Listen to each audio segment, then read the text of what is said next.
Hello and welcome to Unprofessional Engineering. My name is James. And you got Luke. Luke, today we're taking a look at the printing press. Wah, wah. Not impressed? Yeah. Impressed? You just did that. Yeah, that was pretty live. good, right? Didn't even think about it. I know. I'm clever. No, it's not that I'm impressed. It's not I'm not impressed. It's just I thought it was going to be more exciting, and it wasn't. I thought there was a lot of cool stuff that went on, and how it actually works is kind of interesting. It is, but I was expecting there to be like these leaps and bounds. I'm sorry for setting this really low expectation for this, and everybody's going to stop listening now. But it's pretty interesting. All right. I'll give it that. So what is a printing press? A printing press is a press device that allows for mass production of uniformly printed material, mainly text in the format of books, pamphlets, and newspapers. That was a great steal. Well done. Did you like that? I thought you did that was very the well. old Wikipedia. Cut Wiki. and paste. That was very good. I feel like mass production's kind of a stretch, especially when you talk about back in the days. You know? Okay. Compared to taking 2 years to write something. Oh, yeah, that seems fair. That's mass production. All right, so let's talk a little bit about the history of the printing press. Yes. This is going back forever. It is way back. Yeah, I was surprised. The printing press was based off of a medieval paper press. Did you see that? I did. And that was actually based off of wine and olive presses from the Mediterranean. Keeps on going back. Another thing that we can just thank wine for. I'm not a big wine fan. No? No. Oh. Me neither, but like I like to pretend I'm classy, and I'm like, I think these pair well together, and I don't even know what that means. Meanwhile, it's like Mad Dog. Yeah. Have you ever had Mad Dog? Years ago. Oh, goodness. All right. So when was it invented? Nobody knows. So what I found, and I'm assuming based off of our extensive research that we both did, they really don't know exactly when. That's why I said nobody knows. But the very first book that they were able to track down was this thing called the Diamond Sutra. Diamond Sutra. And this is a Buddhist book from the Dunhuang, China, dating to around 1868 AD. That to was the so Tang wrong. Dynasty. Why did you just lie to all of our listeners? If you're going to copy stuff, what at did least you say? read the number right. What did you say? It's 868. Oh, 18. I put a 1 in, didn't You I? did. Yeah. That was 1,000 years. Wow. Okay. That was like like the Civil War. Okay, this is called Unprofessional Engineering for a reason, James. So don't be so professional. Sorry. 868 AD. During the Tang Dynasty. Tang Dynasty. Yes, very good.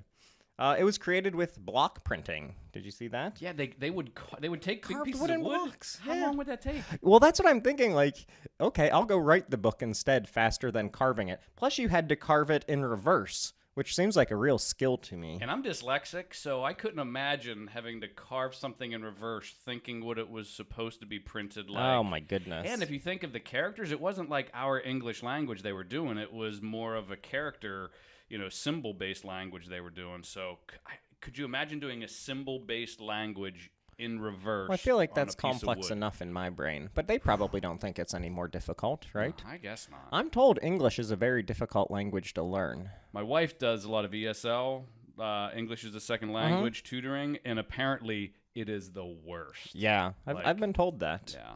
So we're pretty smart for almost speaking it properly. We're not bad. Okay. Around 1000 AD, Movable-Type was created so that you would have a bunch of individual little letter blocks that could be moved around and reused. And this was developed, again, by China, right? Yeah, the guy's name was Bai Sheng. By Shang, yes. And this was done by baking clay into hard blocks, which I thought was interesting. Fun fact about that? Shoot. He didn't use wood because of the grains in the wood. It would soak up the inks, Yeah, right? it would soak it up, and it would give an inconsistent texture then when you would apply it to a media. I like that. Yeah, that was pretty interesting.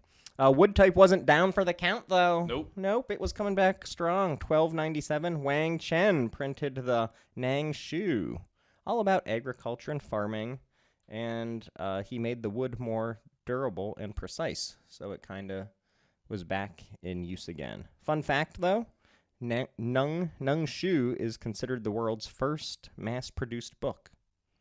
Really? Yeah. My research differs, but I believe you. Well, you're wrong, like normal. I'm sure. The thing that I find amazing is the next leap And I'm guessing we're going to go to that next leap, The right? next leap is where it's at. Yeah, so at least as far as I could tell. it's like 400 years, right? It was like the last I saw was like somewhere like you said, around 1,000. Well, that was the clay one. Then Nung Shu came out. When was that? In 1297. Okay, so it's still 150 150 years. 150, 200-year jump. That's pretty healthy. You're right. They really did things poorly back then. They were the worst at inventing, wouldn't you say? I mean, think how fast we make stuff now.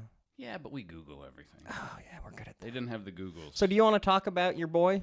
Yeah, so Steve Gutenberg. Steve, yeah. Famed actor from the movie Ant-Man. Long life. Yeah, no. So that's a joke, everybody. Oh. So goldsmith and inventor Johannes Gutenberg, he was a political exile from Germany, and he began experimenting with printing in Strasbourg, France in 1440. Strasbourg. I think that's how you say it. Am I saying it right? I believe you. I don't know. Strasbourg. Okay. They would probably say it funny, but I think I liked the way you said it. Okay. You're doing a good job on pronouncing today.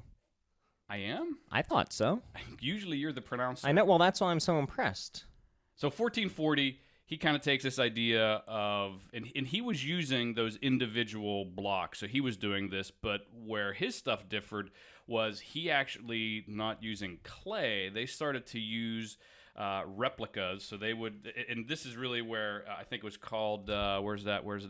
Replica Casting. So they would basically take a letter, they'd make a reverse of it in brass, and then they would make molds, and these things were made out of molten lead. So individual letters were poured into these molds. And I saw something where they thought maybe he was doing sand casting. Yeah, I saw that as well. But I didn't see too much info on it. It was more this replica using brass molds. That was one of my fun facts that you stole. That sorry. researchers have speculated that Steve Gutenberg actually used a sand casting system that used carved sand to create the metal molds, and the letters were fashioned to fit together nicely, so nice and smoothly, and then you'd have nice level lines for your letters and like consistent like flat columns when you print it. And the cool thing is, I mean, that's really fancy. And sand casting, I mean, they still use sand They casting do. today for like big, huge, pieces of equipment. Have you that ever need done reversed. sand casting? I've never done it, but I visited Matthews International in Pittsburgh here. They make like plaques and stuff like that for like funerals. So if you think of like the things you see at like a cemetery where they're made out of brass or bronze. Nice. And it was impressive.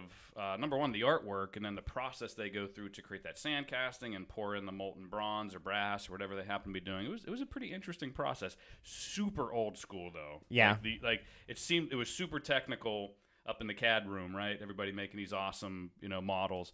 But then you go down to the shop and it's basically sand and wooden blocks. It was pretty cool. We did it back in the college. So at Penn State, we had one industrial engineering course that was all about manufacturing processes. So we did like welding and like TIG and MIG and all that. And one of the other things was casting. And it was pretty cool. I mean, we didn't do a lot of the work. Somebody basically set it all up so we wouldn't screw it up. But... But, it was still pretty neat. Have you ever seen that video, speaking of sand casting, where they pour molten lead into the ant hive? Oh, yeah, that's really cool. And it's like spiders. art. Yeah, that's really cool. Okay. I also like when one last thing, they make those videos where they take like shell casings and melt them down and then like cast stuff out of it. All sorts of good stuff on the Facebook. All right. So anyways, back to... Oh, did you see he was a political exile? Yeah, I in said Germany? That. I said that. Oh, did you? Yeah. Oh, I'm sorry. So he was a political exile from Germany. Oh, so from he Germany. was German, and he was doing his work in France. Oh, okay. Yeah. Very good. So the Germans didn't like him. Well, that does happen. Also, he couldn't have been a very good goldsmith if he was, like, I'm going to make this printing press because I'm not making money. I saw that was a big driver, is that he wasn't, well off enough. So I read something where the reason he got into printing was he failed at selling mirrors. So he was like a mirror salesman. I could see why that would be difficult. Yeah. Yeah. I don't like mirrors. But anyways. That's obvious. I know, right?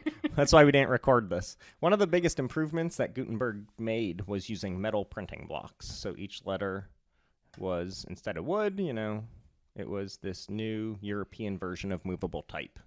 Fun fact, we already talked about the sand casting. But Gutenberg also created his own ink, which I thought was interesting. Again, because he used these metal blocks. The ink that they were using back in the day wasn't real good to work with the metal. It wouldn't affix to the metal very nicely. And so he perfected this method for so he made this ink and then created a method for flattening paper by using the wine press to apply this ink to it. The other interesting thing, so this is all before he got legit. This was all just experimentation. Too legit? Too legit. So in 1452, Steve Gutenberg calls up Johannes Fust. 1452. That's like Columbus didn't even sail the ocean blue by then. That's crazy. So Fust, however you say this cat's name, I think Fust, joined Gutenberg, and the idea was they were going to start printing books. And the idea was they were going to take this process that he had developed, and they were going to go into. So they start doing this. Printing calendars too. Yeah, they were doing that. Pamphlets. But the only book that they produced, they did one book. Little known. His shop. It's a little known book. Actually, it's the number one selling or produced book in the world, by far. Wow. So he made the Bible. It was estimated he made only 180 copies. Again, mass produced. 180 copies. It would take 2 years to do that by hand if someone was writing it. So, fun fact about the Gutenberg Bible. I want to hear about it. Bible that you mentioned. So the last sale of a complete version of this, so an original one that came off the Gutenberg press, was in 1978, and it sold for $2.2 million. 1978? Yeah, so they found it, and someone owned it and decided to sell it at Christie's or whatever it was, at auction. And experts are estimating that today, if someone had a completed Gutenberg Bible in proper condition, it would sell for upwards of $35 million at auction. I mean, my mom's pretty old, so maybe she has one around the house. I don't know. That's pretty crazy. That's great. They also, a few more things about the Bible. 180 copies, like you said. They were 1,300 pages long. And what did you say? There's 21 copies, you think, that still remain? They said there's 21, yeah. He used 300 separate molded letter blocks to create these, and 50,000 sheets of paper for the Bible. That's crazy town. This must have been a very long process. Yeah. Long and boring. Kind of like this. But anyways, let's take a break for a word from our sponsor. I'm assuming that it's Marvel Studio because of Steve Gutenberg and Ant-Man and the Wasp. I was wondering where you were going with that. Right. Ant-Man and the Wasp. Did you watch that one? I didn't, but I kind of wish I did. Well, that was a good Did you story. see it? No. So a couple shout-outs. We don't have a sponsor as usual, but we do have a number of good shout-outs. Damien T, a.k.a. Damo from Down Under, which I like that. It's a tattoo. Yeah, he was letting us know about the butt being an old unit of measure because we did a units of measure episode. I think we talked about the butt a little bit, but our butt load is, maybe I said that on an episode. Yikes. We did? 477.3 liters, spelled funny, or 0.4773 cubic meters. Thanks, Damo from Down Under. Perfect. So is he from Australia? He is from Australia. Awesome. His stickers will take about 9 years to get there. Jonathan S. wrote in. He's a ME student, go mechanical engineers, from Texas. Go looking Horns. for some stickers. And I haven't sent those yet, so maybe I should get on that. Yeah. And then Stuart P., the last one to write in. This is a fun one. Is he making fun of me? No, we talked about him. He's the one with the idea of breaking down the engineers and inventors by country. And I like it so we can rank which country has the best inventors / inventions. I think that would be a fun episode. I could see that being a good one. But he also wanted us to have some fun pronouncing some towns near Dunfermline, which is where he lives in Scotland. So here's a few of them. Do you want me to try them all? Shoot. Achtertool. Perfect. Frucci. Achtermuchti. Anstruther, and Luchars. Nailed it. Yeah. So thanks, Stort, Stored. Did I just have Stored? I don't know. I may have said it wrong. We'll call him Stu. Stu. Thanks, Stu, for making me sound worse. Okay, moving back on right. to the history and Yeah. then how it actually works. Yeah. So hold on. I got a little more history. Oh, I have so much more history. So Steve Gutenberg wasn't really good at things, and Hold on, let me interrupt. I do believe that we said the printing press was, or we discussed it in our top 10 episodes. I think it made honorable mention. I think you poo-pooed it back then as well and sent it down to the bottom. So anyways, I go think check that now out. that I've done the research, You're for sure saying it? No. So Gutenberg didn't do a great job at like finances and all that sort of stuff. So here he and his buddy get into this argument, Fust, and here Fust ends up, taking all of the equipment. He lost this lawsuit, and basically, he took over.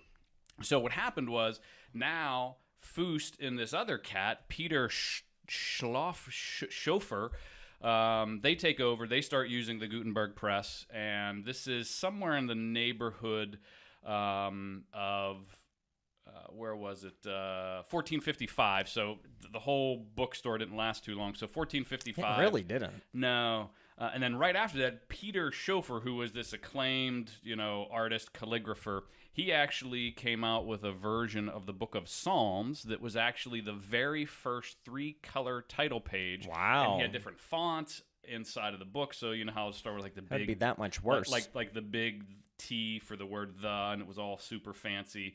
So that was kind of interesting. That's very interesting. I must have missed that part about the 3 colors. And then unfortunately, Gutenberg stopped printing and doing anything related to printing. He was kind of doing it on the down low in 1460, and they think he lost his vision, which how sad would that be?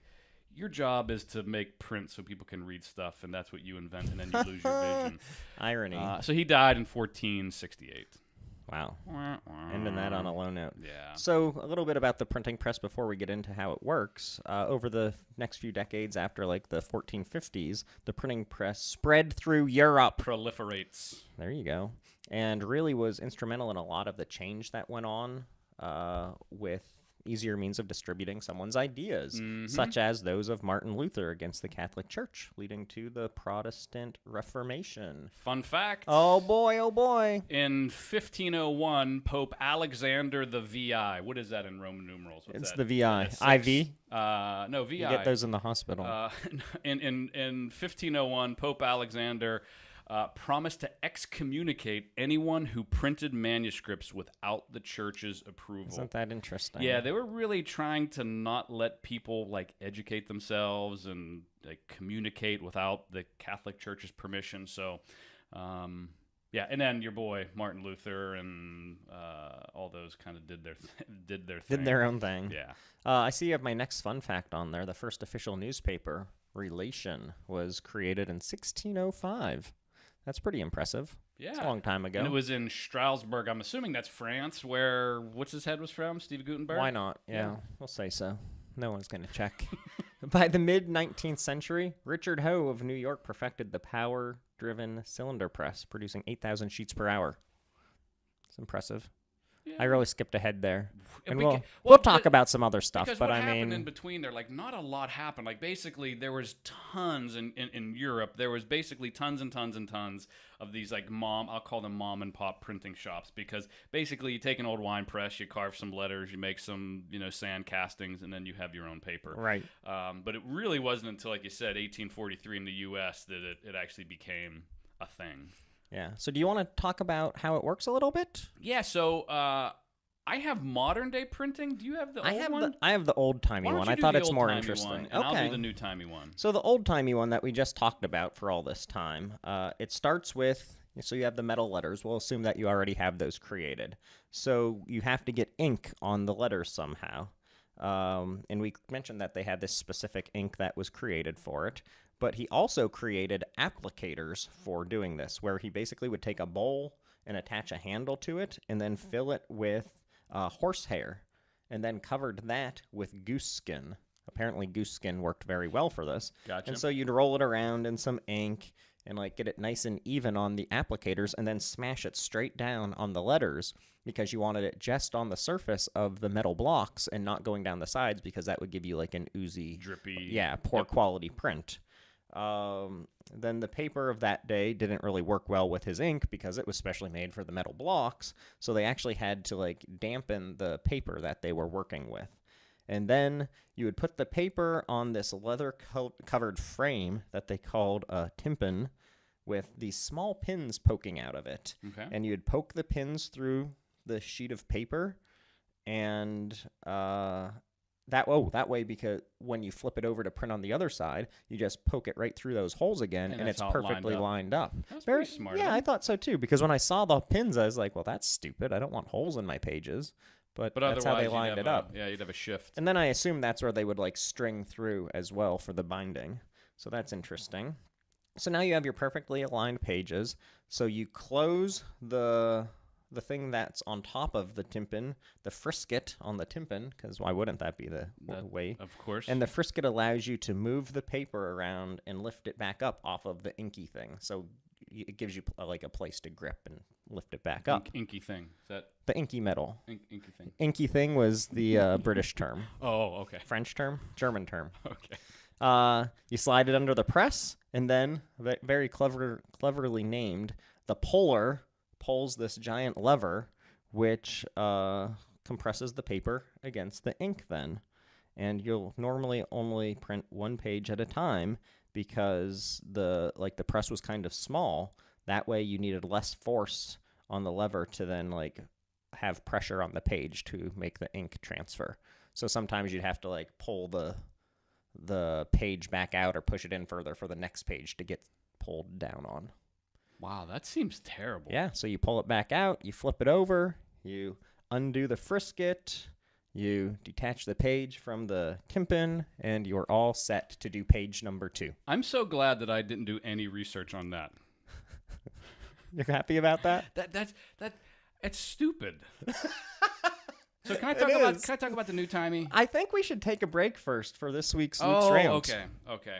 So I was hoping to get to this before. Oh, I'm sorry. But that's all right. So here's my rant. So James and I live in the garden spot of the East, beautiful Pittsburgh, Pennsylvania. Is that what it goes by now? I'm fairly certain it's the garden Okay. spot. And back on Tuesday, August 28th of this year, so this was just like a month ago, the Pittsburgh Post-Gazette, for the first time in 230 years, did not have a daily newspaper. Wow. We are one of the largest metropolitan cities not to have a daily news. Is that so?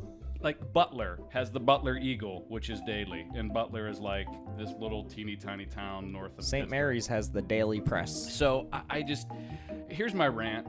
I'm not a paper reader, right? I'm not a reader really much in general, but the fact that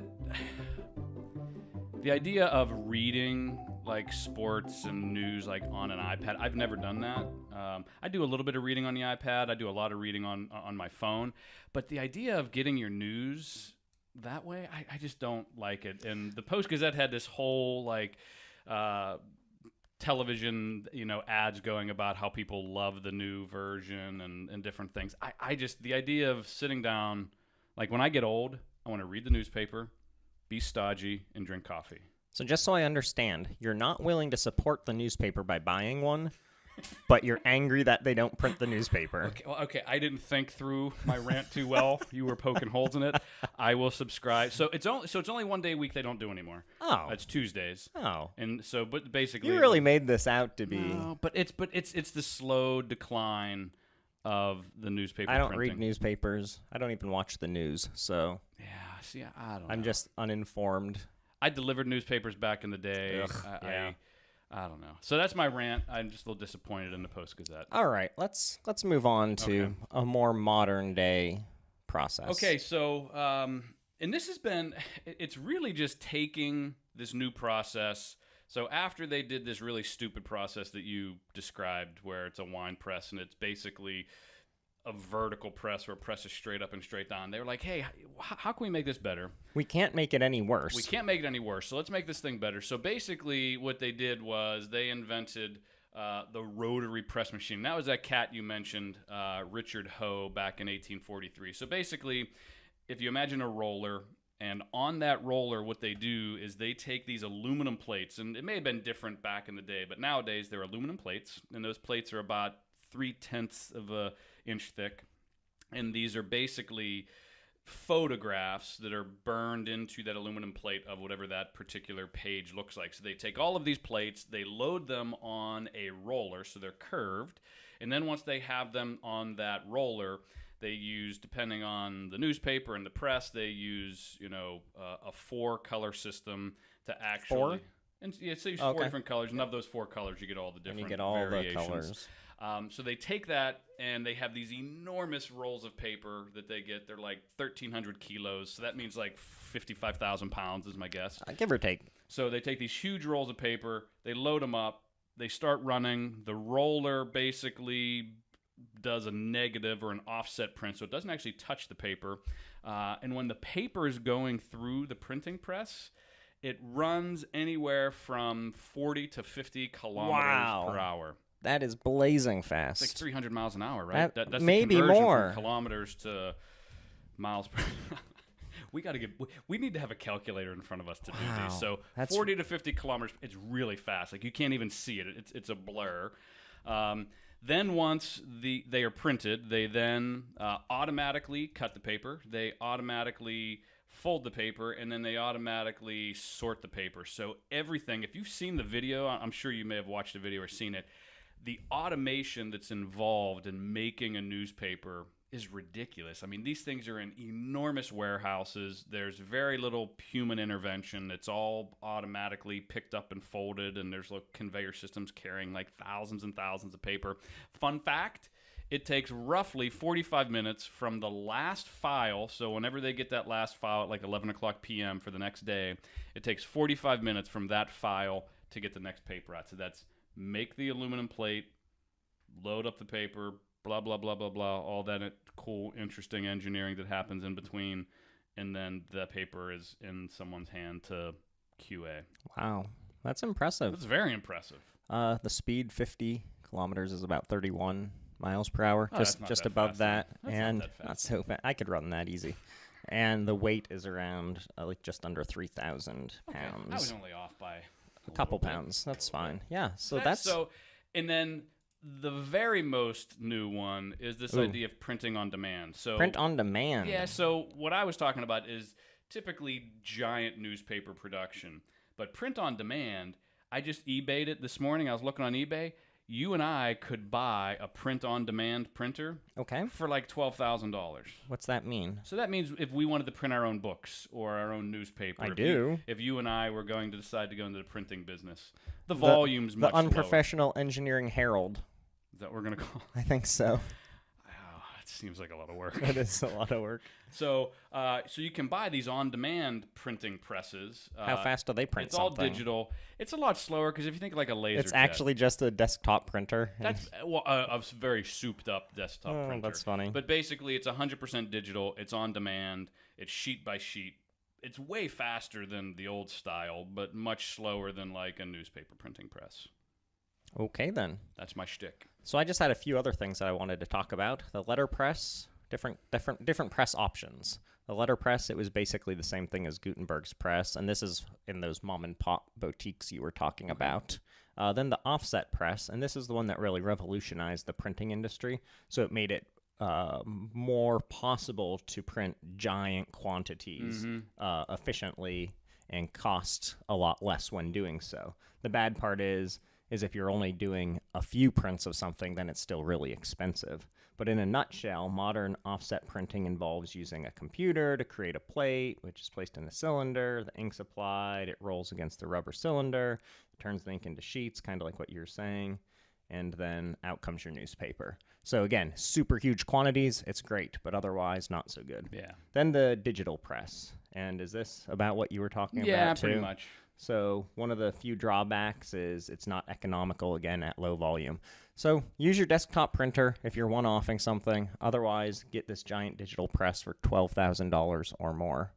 So I think the thing that's killing the printing industry in general, and this is kind of a rant, but iPad and Kindles, there are I know a couple authors that, actually one of our listeners is an author, a friend of mine.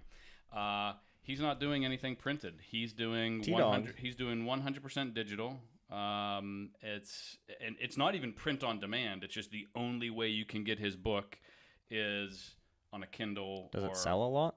I don't know. I haven't asked them. Maybe it doesn't sell anything, and that's why they don't print it. I'm not That's sure. not very nice. So I think the iPad and the Kindle are ruining the printing industry. In fun fact, there's all kinds of studies that say reading on iPads and Kindles, the blue light or whatever it is really, really bad for The you. glasses that I just got eliminates the blue light so that I can Oh, that's stare right. You at just got this. glasses. I did. Yeah, I'm old. Nerd. One more fun fact from me. And then I have one too. Okay. If you go onto Indeed.com, which is apparently like a job site, Okay. you will find 175 jobs for printing press engineer. So in some form or another, mostly digital press, printing press engineer is still a thing. Cool. Yeah. Here's mine. Back in the day, only a convict knew how to use Australia's first printing press. Ooh, that's a good one. Because it was basically Australia, from what I understand, was where they sent convicts That was. from Europe, and basically the only cat there that knew how to run their first press was a criminal. I bet Damo from Down Under knows how to do it. I bet you he does. And he's probably a criminal. No, he No? seems like a nice guy. All right. Well, I think we covered everything printing press. No one could possibly want to know more about it than we just gave them. I can't wait to hear from Steve Gutenberg. Me too. All right. Well, until next time. See ya.